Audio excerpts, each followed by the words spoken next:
Bismillahirrahmanirrahim. Alhamdulillahi rabbil alamin. Wassalatu wassalamu ala nabiyyinal amin Muhammadin wa alihi wa sahbihi ajmain. Amma ba'du. Santriwan santriwati YTP Yayasan Taman Pengetahuan Kertosono Nganjuk. Alhamdulillah, hari ini kita berada di bulan suci Ramadan. Maka kajian pagi hari ini akan membahas tentang ayat-ayat yang berbicara tentang puasa. Mari kita awali yang pertama. A'udzubillahi minasyaitonirrajim. Ya ayyuhalladzina, wahai orang-orang amanu yang beriman mereka, kutiba telah diwajibkan, alaikum atas kamu semua, asyamu puasa, kama kutiba seperti telah diwajibkan puasa, alal ladzina atas orang-orang, min qablikum dari sebelum kamu semua, la'allakum mudah-mudahan kamu semua, tattaquna bertakwa kamu semua. Kata-kata ya ayyuhalladzina amanu di dalam Al-Quran itu diulang-ulang sampai 88 kali. Sedangkan kata Anas, ya ayyuhannas, itu hanya diulang-ulang 20 kali. Padahal jumlah manusia di dunia ini yang masih hidup hampir 7 miliar. Hanya disebut oleh Al-Quran 20 kali. Sementara ya ayyuhalladzina amanu, orang-orang yang beriman, jumlahnya hanya sekitar 1,7 M. Itu disebut-sebut oleh Allah 88 kali.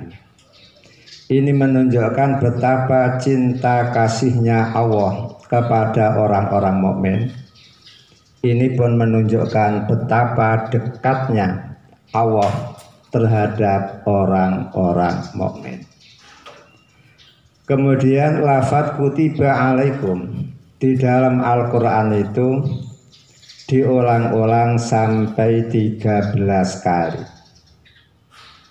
Ada kutiba alaikumul qital, ada kutiba alaikumul syiyam, kemudian ada pula kutiba alaikum al-wasiyah dan seterusnya. Namun yang paling laris manis adalah kutiba alaikumus syiyam. Ini yang paling sering dibaca orang, dibahas orang, sehingga membuat lafadz kutiba alaikum yang lain meri. Namun tidak ada salahnya pada pagi hari ini kita membahas tentang ayat kutiba alaikumus syiyam. Artinya, wahai orang-orang yang beriman, telah diwajibkan atas kamu semua asyamu puasa. Di sini menggunakan lafadz kutiba mabni majhul, berarti fa'ilnya tidak kelihatan. Bukan kata bawah alaikumussyam, bukan, tapi kutiba alaikumussyam. Mengapa fa'ilnya dirahasiakan? Ini menunjukkan bahwa puasa itu memang amal yang sangat amat penting dan manfaatnya luar biasa.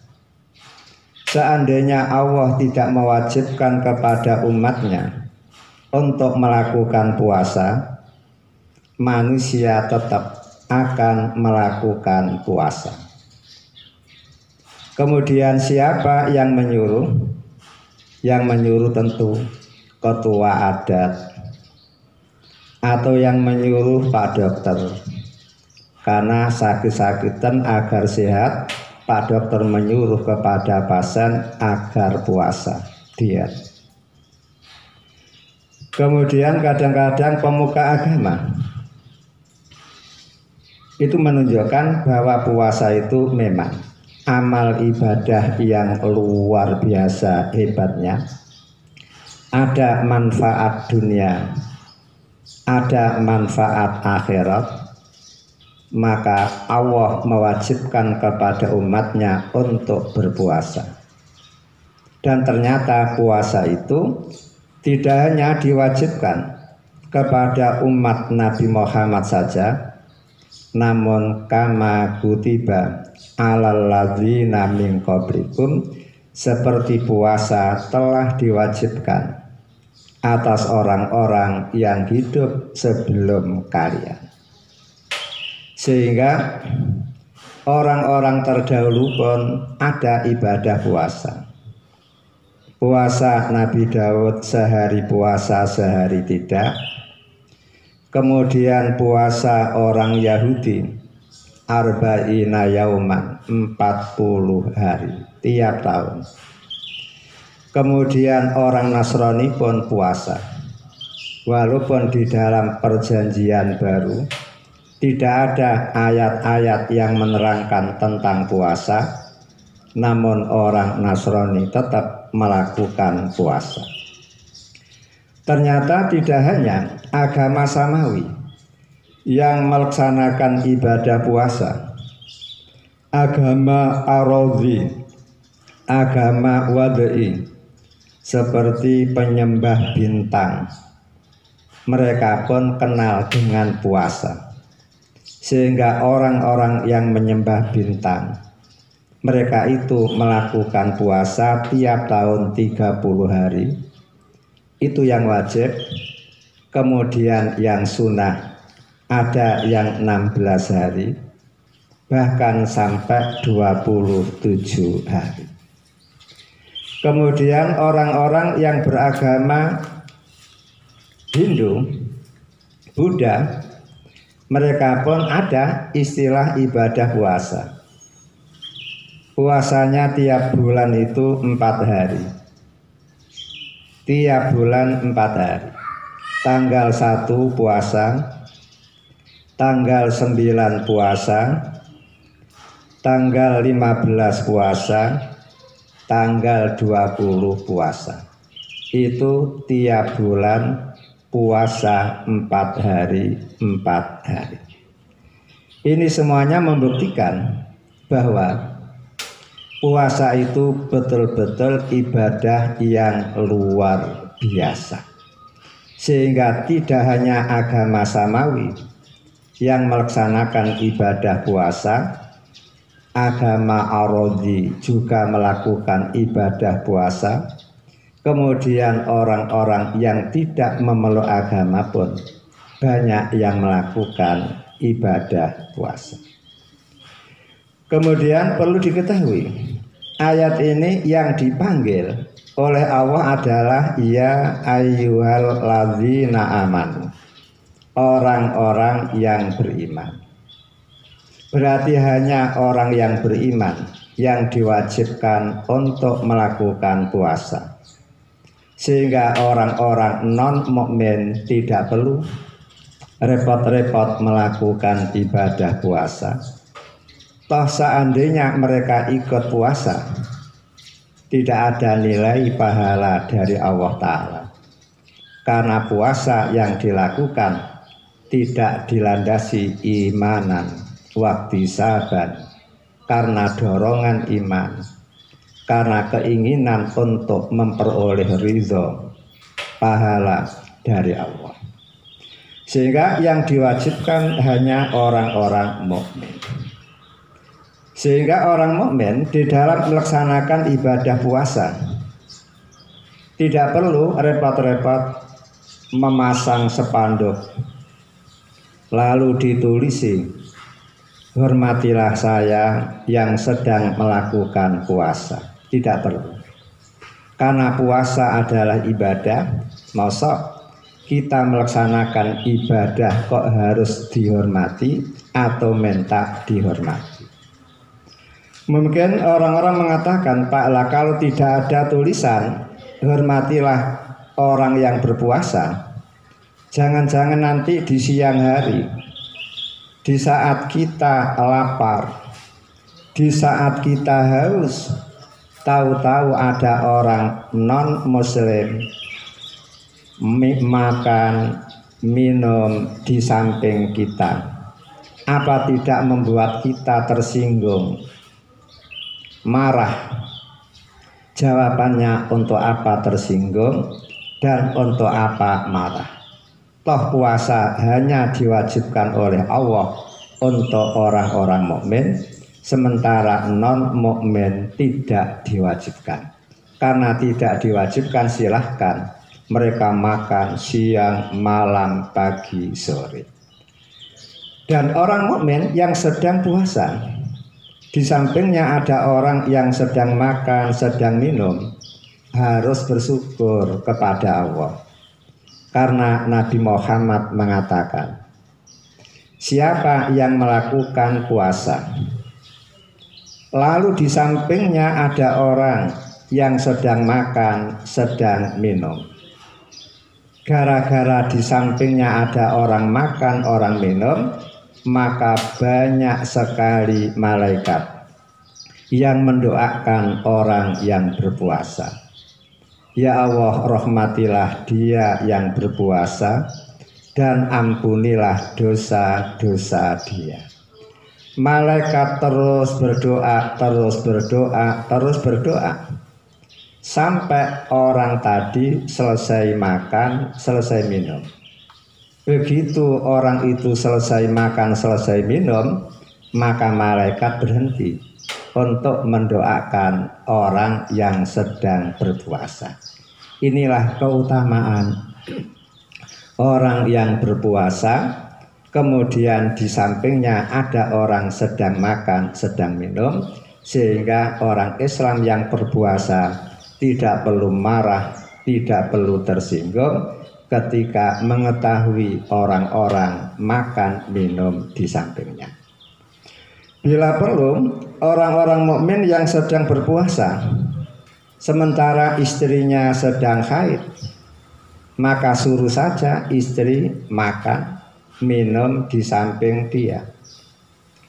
Suami sedang puasa, harus membaca Al-Quran. Istri yang sedang haid ambil nasi 1 piring, sate 20 sunduk, silahkan dimakan di samping suami yang sedang puasa, yang sedang darus. Dengan makannya sang istri di samping suami, maka suami yang puasa dapat bonus. Apa bonusnya? Malaikat mendoakan, ya Allah, rahmatilah dia. Ya Allah, ampunilah dia. Ya Allah, rahmatilah dia. Ya Allah, ampunilah dia. Terus tidak akan pernah berhenti sampai si dia selesai makan, selesai minum.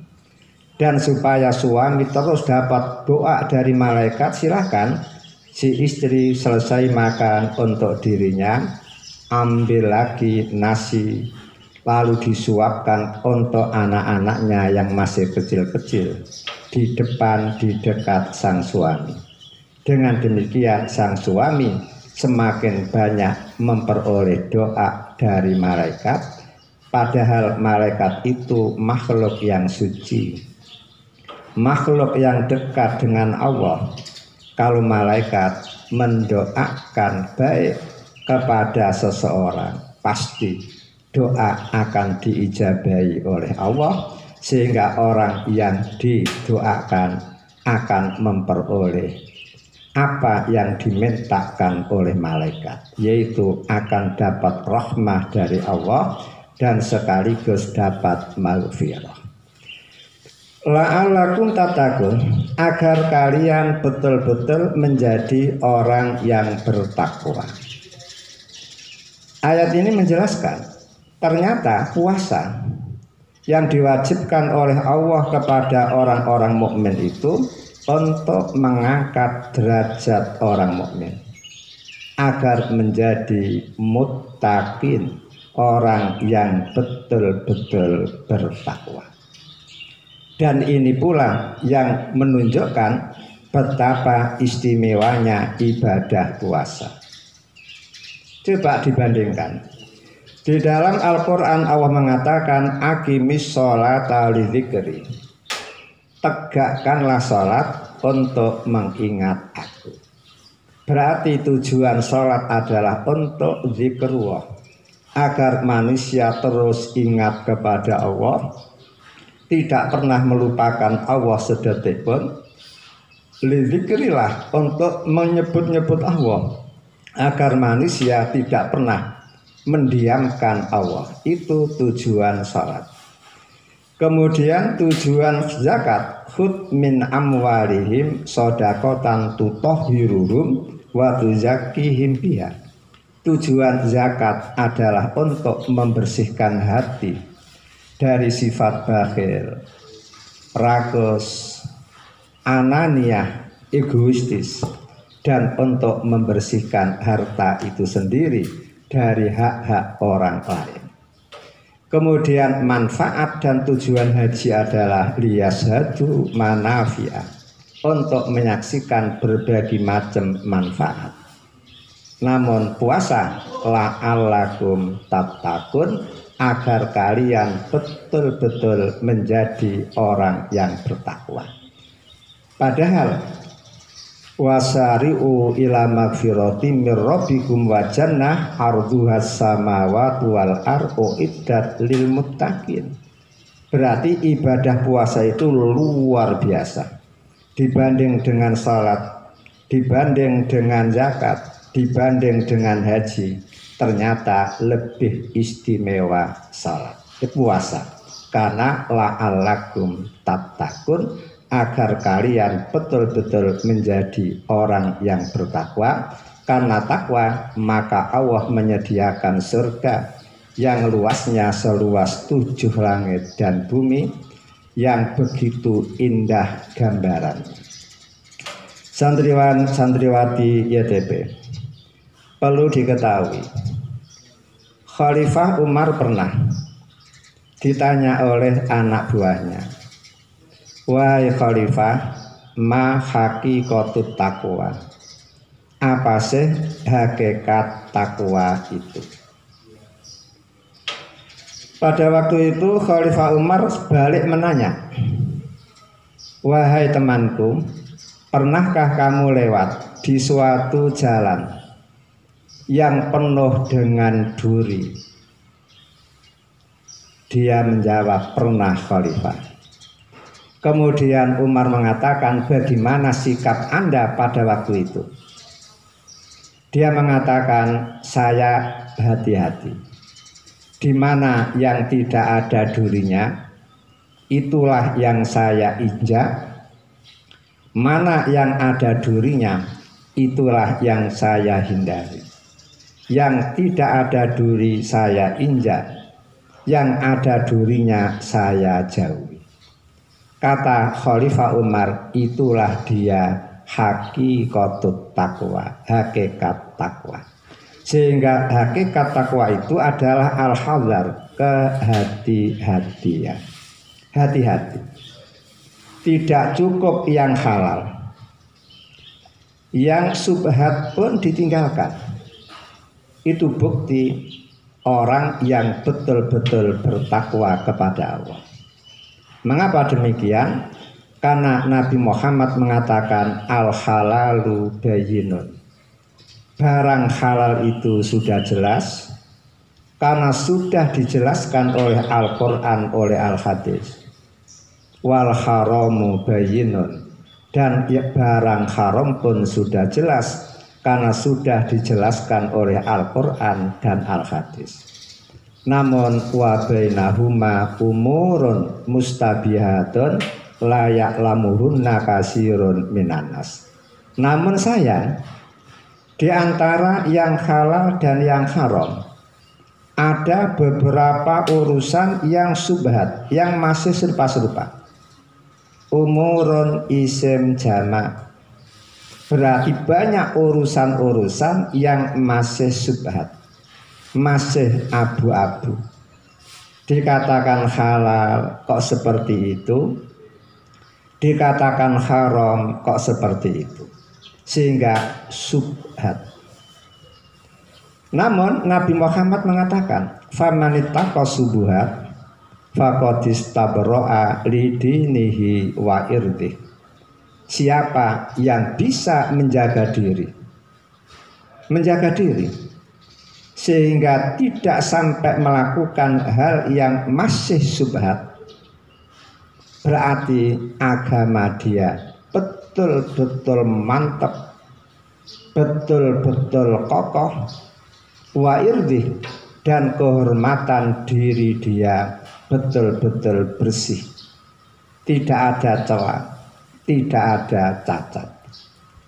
Inilah yang harus dimiliki oleh orang yang betul-betul bertakwa kepada Allah Ta'ala. Sehingga Nabi Muhammad mengatakan seseorang tidak bisa sampai ke derajat takwa yang sebenarnya sebelum dia mampu meninggalkan amalan-amalan yang tidak ada bahaya apapun. Hadaron, dia tetap meninggalkan karena takut lima bihi ba'sun, terjadi bahaya. Dan hal ini banyak dilakukan oleh al-muqarrabin, sehingga ada ungkapan hasanatul abrar sayyiatul muqarrabin. Ada amalan-amalan yang bila dilakukan oleh orang-orang mukmin biasa dianggap oke-oke saja, tidak ada masalah. Namun kalau dilakukan oleh muqarrabin itu ada masalah, jelek, sehingga tidak pantas. Oleh karena itu orang yang betul-betul dekat kepada Allah, jangankan yang haram dikerjakan, yang masih remang-remang, yang masih abu-abu pun ditinggalkan. Inilah ciri al-muqarrabin, orang yang betul-betul dekat kepada Allah. Sehingga banyak sekali orang-orang dulu, ulama-ulama dulu tidak pernah menginjakkan kakinya ke pasar karena khawatir terjadi hal-hal yang tidak baik. Banyak ulama-ulama yang tidak mau masuk ke mal karena khawatir terjadi itu, terjadi ini.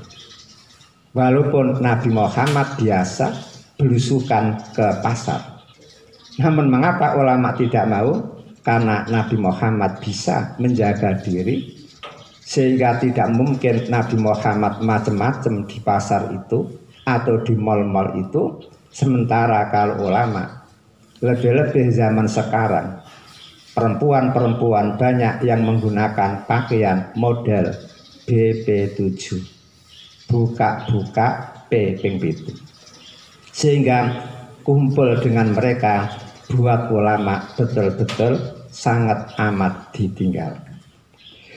Dalam hal ini ada sebuah kisah yang diceritakan oleh Nabi Muhammad sendiri, di mana zaman dahulu ada seseorang beli sebidang tanah.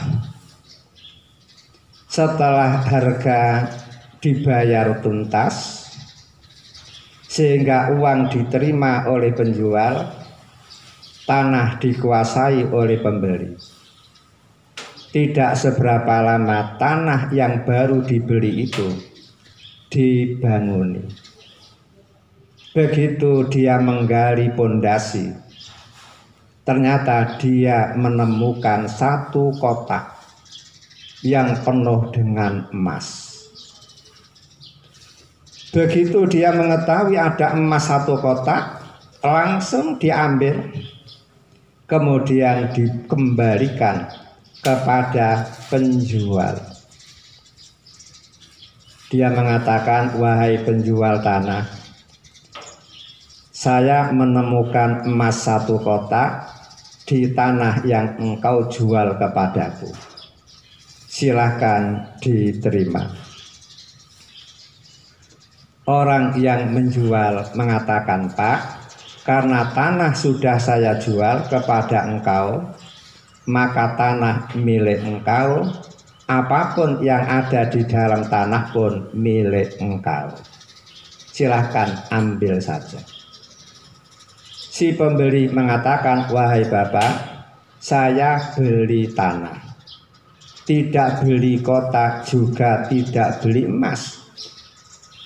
Oleh karena itu, kotak yang penuh dengan emas ini milik Bapak. Silahkan diterima saja, silahkan diambil saja. Ternyata si penjual pun tidak mau. Kamu saja yang mengambil, karena itu milik kamu. Karena tanah sudah menjadi milik kamu, berarti apapun yang ada di dalamnya milik kamu. Akhirnya terjadilah pertengkaran yang sengit. Akhirnya kedua-duanya datang ke pengadilan agama. Kemudian setelah Pak Hakim mengetahui permasalahannya, Pak Hakim kagum sekali.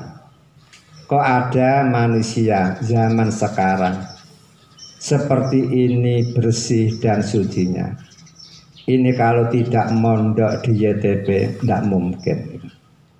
Akhirnya si hakim sendiri bingung, dimenangkan yang mana, pembeli atau penjual.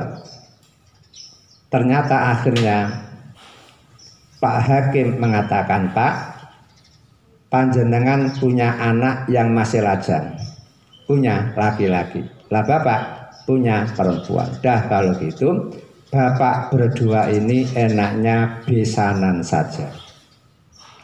Kawinkan kedua putra putri Bapak. Setelah itu emas satu kotak serahkan saja kepada kedua putra putri Bapak untuk modal awal berumah tangga. Dilalah keduanya setuju. Akhirnya urusan bisa diselesaikan. Pertanyaannya, mengapa pembeli tanah ketika menemukan emas satu kotak kok dikembalikan kepada penjual? Kok tidak diambil saja? Toh tanah sudah menjadi miliknya dan emas itu berada di tanah miliknya. Jawabannya adalah dia masih ragu-ragu. Apa betul ini hak saya? Kalau hak saya ambil enak. Di dunia enak, di akhirat pun enak. Mudah untuk mempertanggungjawabkan. Namun apabila itu bukan hak saya, lalu saya ambil, berarti enak di dunia, susah, berat mempertanggungjawabkan besok di akhirat. Bukankah Allah mengatakan, latus alunna yauma idzin anin naim, sungguh pada hari kiamat besok kalian akan dimintai pertanggungjawaban tentang nikmat-nikmat yang Allah berikan kepada Anda. Begitu pula yang penjual juga tidak mau menerima. Mengapa tidak mau menerima? Dia pun punya kepercayaan yang sama. Ya, kalau hak saya terima, saya pakai, enak di dunia, mudah mempertanggungjawabkan besok di akhirat. Namun kalau bukan hak saya, maka enak di dunia karena punya harta banyak, punya emas banyak, Lebih-lebih zaman sekarang ini harga emas melambung tinggi, 1 gramnya saja 900.000 lebih. Namun sulit mempertanggungjawabkan besok di akhirat. Inilah yang menyebabkan kedua orang itu saling menolak mengambil harta tadi. Dan kedua orang ini betul-betul mencapai derajat muttaqina haqqan, orang yang betul-betul bertakwa, dan orang yang semacam ini pantas disediakan oleh Allah jannatin arduha samawati wal ardh, surga yang luasnya seluas langit dan seluas bumi. Hanya perlu diingat, karena surga itu seluas itu, lalu bagaimana kalau kita besok masuk ke dalam surga? Di samping luas, surga itu memiliki 100 lantai. Apa kalau kita masuk ke dalam surga besok bisa mengetahui mana tempat kita? Oleh karena itu di dalam Al-Quran ada istilah dimasukkan, ada istilah yadkhulunal jannah, masuk. Ini mana? Masuk atau dimasukkan? Kalau yadkhulun, masuk sendiri, berarti tasnya dibawa sendiri, kamarnya cari-cari sendiri. Namun kalau yudkhiluhumu, Allah yang memasukkan, berarti dia kelas VIP, sehingga baru mendekat ke surga sudah ada malaikat yang menjemput, sudah ada wildanun mukhalladun menjemput, kemudian dia membawakan tasnya, lalu dia cukup mengikuti lantai berapa dia akan bertempat tinggal, kamar nomor berapa dia akan bertempat tinggal, cukup ikut saja, sehingga tidak ada istilah nolak-lolok ketika berada di surga, ketika mencari kamar-kamar surga. Oleh karena itu para santri baik yang laki-laki maupun perempuan harus berusaha menjadi orang yang betul-betul muttaqin dengan memiliki sifat al-hadar, hidup di dunia selalu hati-hati. Insya Allah dengan demikian akan masuk surga kelas VIP. Sekian yang bisa saya sampaikan. Insya Allah ketemu lagi dengan membahas ayat berikutnya. Wal afu minkum. Assalamualaikum warahmatullahi wabarakatuh.